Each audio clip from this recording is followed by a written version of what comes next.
चलो माना कि मुंबई की नाइट लाइफ बढ़िया होती होगी, लेकिन जब ये गुजरात आते हैं तो इनकी सबसे पहले रात काली होती है। मतलब आज तक कभी ऐसा नहीं हुआ कि मुंबई की टीम गुजरात आई हो, अहमदाबाद के मैदान में मैच खेला हो और गुजरात टाइटंस को हरा दिया हो। मतलब 4-0 का स्कोर हो चुका है। अब तक 4 बार आमने सामने आए और चार की चारों बार मुंबई को मुंह की खानी पड़ी। चार की चारों बार मुंबई इंडियंस अहमदाबाद से हार कर गई है। और पिछले 4 सीजन में देखो तो एमआई को मानो आदत हो गई कि भैया कैंपेन शुरू करना है हार के साथ। मतलब पहला तो वो हार ही रहे, पहला तो वो 2013 से हार रहे, लेकिन अब ये पहले को 2 कर लिए। अब शुरू के 2 मैच हारते हैं, ये पहले ही बॉटम ऑफ द टेबल आ जाते हैं। और फिर उसके बाद वो टीम जो मजबूत दिख रही है, सबसे अच्छी बात मुंबई की ये होती है ना कि इसमें जो इंडियन प्लेयर है ना, तिलक वर्मा हो गए, सूर्या हो गए, हार्दिक हो गए, बड़े मजबूत और बड़े स्ट्रॉन्ग अच्छे कंटेंडर है। लेकिन फिर भी परफॉर्मेंस जो है वो all of sudden dip down हो जाती है। और ये दिख रहा है साफ साफ के जसप्रीत बुमराह की कमी खल रही है। आप जीटी की पावर प्ले में एक भी विकेट नहीं ले पाते और वहीं सिराज रिडेम्पशन लेने आते हैं और रोहित शर्मा को लेकर चले आते हैं। और फिर सब सवाल करते हैं कि क्या हुआ, ये तो इनइफेक्टिव थे ना, ये तो इफेक्टिव नहीं थे। तो वहां पर बात असल में शायद आप लोगों ने ध्यान से सुनी नहीं थी। रोहित शर्मा ने कहा था सिराज जो है वो पुरानी बॉल से इफेक्टिव नहीं, नई बॉल से तो बराबर इफेक्टिव है। और सिराज ने बता दिया कि हाँ सर कप्तान जी, आपने बिल्कुल सही कहा था, पुरानी बॉल से इफेक्टिव नहीं हूं, नई बॉल से काम करता हूं और नई बॉल से ही आपकी गिल्लियां उड़ाता हूं। खैर, सबसे पहले हार्दिक पांड्या टॉस जीतते हैं, गेंदबाजी करने का फैसला लेते हैं, ये जानते हुए कि पिछली 5 बार क्या हुआ है। पिछली 5 बार क्या हुआ? पिछली 5 बार ये हुआ है कि जो भी टीम टॉस जीतती है वो गेंदबाजी करती है और वो मैच हार जाती है। आप 2022 चले जाओ, यही सेम चीज हुआ, टॉस जीते, गेंदबाजी की, मैच हार गए। 2023 में 3 बार आमने सामने आए और जो टीम टॉस जीतकर गेंदबाजी करती है वो हार जाती है। हर बार जिसने पहले बैटिंग की वो मैच जीता। और मानो चेज करने का कुछ तो इशू है इन दोनों को आमने सामने आने के बाद, और जो भी टीम चेज करती है वो हार जाती है। उसके बावजूद हार्दिक पांड्या ने सोचा कि नहीं भैया, इस बार रिडेम्पशन स्टोरी चल रही है, हर इंसान हर टीम कुछ अलग कर रही है। आरसीबी जो है वो सालों पुरानी स्ट्रीक आपको सीएसके की तोड़ कर जाती है, डीसी जो है वो अलग मजबूत दिख रही है, पंजाब जो है वो अलग स्ट्रीक तोड़ रही है। सो हम भी इस बार कुछ अलग करेंगे, बट अनफॉर्चुनेटली वो अलग नहीं हो पाता है। गुजरात पहले ही आपके सामने लगभग 200 का टोटल रख देता है और आप इस मैच को 36 रन से हार जाते हो। आप दोनों टीम के ओपनर को देखो, दोनों टीम के ओपनर्स के नंबर को देखो, कैसा कंट्रास्टिंग स्टोरीज आपको दिखेगी। एक तरफ डीएसपी सिराज आते हैं, रोहित शर्मा को फुट से नई बॉल से एकदम इफेक्टिव वे में लेकर के चले आते हैं और रोहित शर्मा के वो जो रन्स हैं, वो जो बुरे रन है वो कंटिन्यू होते हैं। रोहित शर्मा पिछली 10 इनिंग में सिर्फ एक बार ऐसा हुआ है जब 50+ पुट ऑन कर पाए हो। एक 68 का स्कोर है, उसके अलावा 6 रन, 8 रन, 4 रन, 4, 11, 0, 8 इस तरह के रन उनके भरे भरे पड़े हैं। सो यस, एक क्वेश्चनेबल जरूर है, क्योंकि आप टीम के लीडिंग पर्सन है, आप कप्तान नहीं है बट आप लीडर, आप बिल्कुल आगे से लीड करते हैं। और और वहीं अगर आप इस तरह से रन्स करेंगे, इस तरह से आपके नंबर्स गिरते जाएंगे, तो फिर जिस तरह से एमएस धोनी को लेकर के सवाल हो रहा है कि यार क्या आप धोनी को हट जाना चाहिए, खुद से आगे आकर बोलना चाहिए कि नहीं भैया हो गया मेरा टाइम, अब मैं हट रहा हूं, क्या उसी तरह से रोहित शर्मा का भी टाइम आ गया? क्योंकि आप अक्सर बात करते हैं रोहित, विराट और धोनी की, आप अगर इन तीनों में देखोगे तो शायद विराट सबसे बेहतर परफॉर्म कर रहे हैं। रोहित का आप देखोगे आईपीएल हिस्ट्री में सबसे ज्यादा डिसमिसल सिंगल डिजिट में अगर किसी का भी है तो वो रोहित शर्मा का। 80 बार ऐसा हो चुका है जब वो सिंगल डिजिट में आउट हुए। सो ऊपर आना, सिंगल डिजिट में आउट होना, टीम को सपोर्ट ना करना, कहीं ना कहीं वो रीजन बनता है जहां पर सवालिया निशान खड़े होने लगते हैं। वहीं दूसरी तरफ आप देखो गुजरात टाइटंस के साई सुदर्शन भाई, पिछले 6 मैच में 5 बार ऐसा हुआ है कि बंदे ने 50+ स्कोर किया है। इस टूर्नामेंट में 2 मैच खेले हैं, दोनों में 50+ स्कोर है और पिछले 6 में से 5 जो 50+ है उसमें से एक तो 100+ गया हुआ है। सो इस नंबर को देखें और सामने रोहित शर्मा के नंबर को देखें, ये बात तो तय है कि रोहित शर्मा अपने पीक से उतर चुके हैं, लेकिन क्या टीम से निकलेंगे, ये एक बड़ा सवाल है। और सिर्फ वो नहीं, आप देखो दोनों टीम, दो बड़े बड़े खिलाड़ी जिनको लेकर के बात चल रही है, और दोनों टीम इस टाइम पर पॉइंट्स टेबल में काफी नीचे है। सीएसके 8वें नंबर पर है और 5 टाइम की चैंपियन मुंबई वो 9वें नंबर पर है। सो दोनों 5-5 ट्रॉफी लेकर के बिल्कुल नीचे 8वें और 9वें नंबर पर बैठे। और सिर्फ इतना ही नहीं, इनफैक्ट मुंबई आईपीएल 2022 से, अगर आप 22 से देखोगे, अब तक सबसे ज्यादा मैच हारने वाली टीम भी बन गई। 29 मैचेस मुंबई हारी है, ये सबसे ज्यादा है compare to any other team. और ऐसा लग रहा है कि भैया कुछ तो बहुत तगड़ा लोचा चल रहा है। इस टीम के आप डगआउट में देखोगे एक निगेटिविटी सा माहौल रहता है। वो पहले जो चीयर अप रहते थे वैसे नहीं दिखते, बिल्कुल बोरिंग टाइप का एटमॉस्फेयर रहता है और ऐसा लग रहा है कि सेम मिस्टेक रिपीट हो रही है। कोई नया टैलेंट टीम से निकल कर नहीं आता है और अगर निकल कर आता है तो उसको बेंच करा दिया जाता है कि भैया पिछले मैच में बड़ी अच्छी परफॉर्मेंस है, अच्छी गेंदबाजी हुई, ऐसा करो आप बेंच हो जाओ, आप ब्रेक ले लो, और उसको बिठा दिया जाता है। किसके बारे में बात कर रहा हूँ।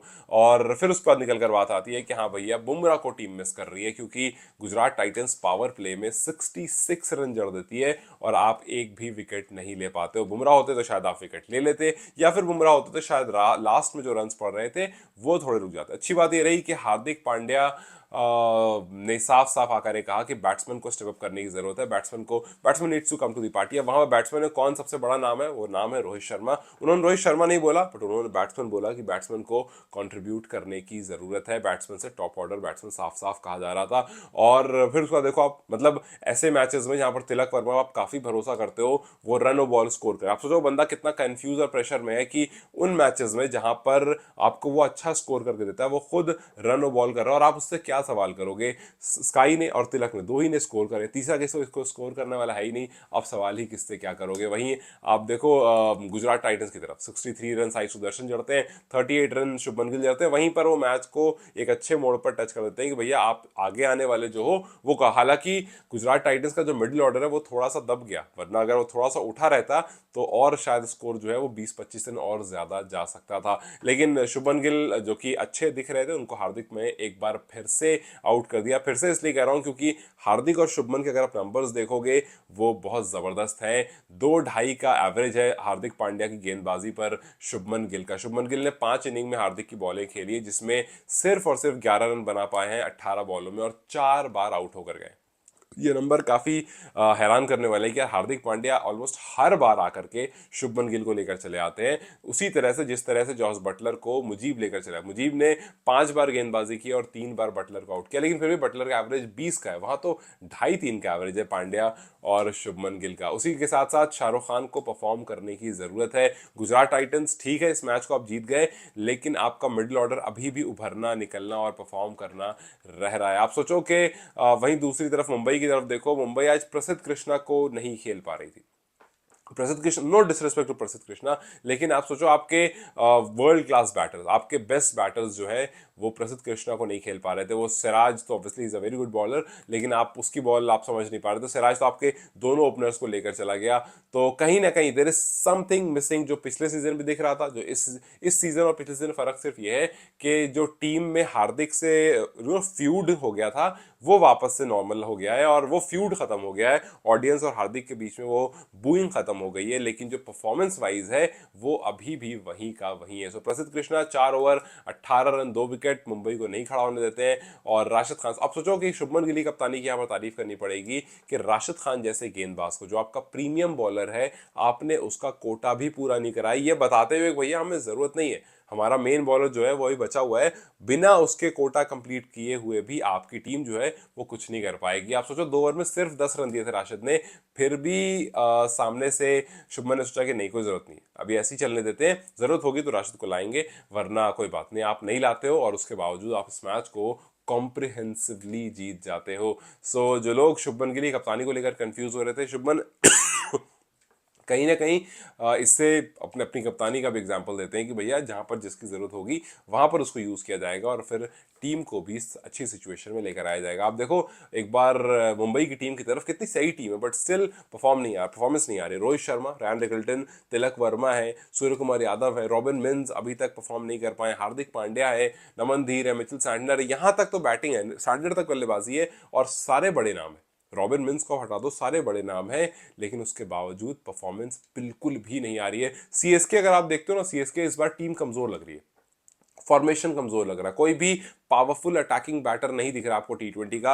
अगर उस टीम में से आप ऋतुराज को हटा दो, शिवम दुबे को हटा दो, शिवम दुबे भी सिर्फ स्पिन बैशर है, पेसर आता है उसको, सबको सारे पेसर को उनकी कमजोरी पता है। सो आप ऋतुराज को हटा दो और रचिन रविंद्रा को हटा दो, तो टीम अचानक से जो है वो एकदम सी ऐसा मतलब इनएक्सपीरियंस टीम या टी20 की टीम लगती ही नहीं है। इनफैक्ट रचिन को भी अगर आप रहने दो तो वो टी20 नहीं है। रचिन का सिर्फ हिसाब किताब ये है कि उनके आसपास अगर प्लेयर रन मार रहे हैं तो फिर वो उन सबको लेकर के आगे चलेंगे और आपको मैच जिता करके लेकर चले जाएंगे। जाएंगे जिस तरह से विराट कोहली क्या करते हैं। बट विराट कोहली भी स्विच कर लेते हैं, उस तरह से सचिन भी स्विच कर लेते हैं, बट वो कंप्लीटली T20 बैटर नहीं।